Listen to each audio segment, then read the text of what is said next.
கேள்வி எழுப்பியிருந்தார். இன்றைக்கு மாமன்ற கூட்டம் என்பது நடைபெறுகிறது. வார்டு 196 மாமன்ற உறுப்பினர் அஸ்வினி கேள்வி எழுப்பியிருந்தார். அந்த கேள்விக்கு பதிலளித்த மேயர் பிரியா அவர்கள், சென்னை மாநகராட்சி கீழ் உள்ள பள்ளிகளில் மக்கள் பிரதிநிதிகள், அதாவது கவுன்சிலர்கள், சட்டமன்ற உறுப்பினர்களை தவிர்த்து வேற யாரும் செல்லக்கூடாது.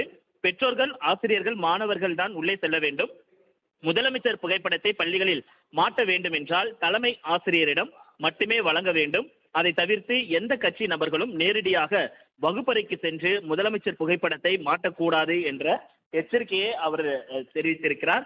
மேலும் அவ்வாறு நடந்து கொள்ள பள்ளி வளாகம் என்பது கல்வி கற்கும் இடம். எனவே அங்கு தவறான கற்பிதங்களை கற்பிக்க கூடாது. அவர்களும் நாம் அனைவரும் பொறுப்புதான். தலைமை ஆசிரியர் அனுமதியின்றி எந்த அனுமதி வழங்கக்கூடாது என்று அவர் உத்தரவிட்டிருக்கிறார். அப்படி வருங்காலங்களில் பள்ளி வளாகத்தில் எந்த அனுமதியும் இன்றி அரசியல் கட்சியினர் யாரேனும் வந்தால் பள்ளியின் தலைமை ஆசிரியர் மீது உரிய நடவடிக்கை எடுக்கப்படும் என்று மேயர் பிரியா எச்சரிக்கை விடுத்திருக்கிறார். கூடுதல்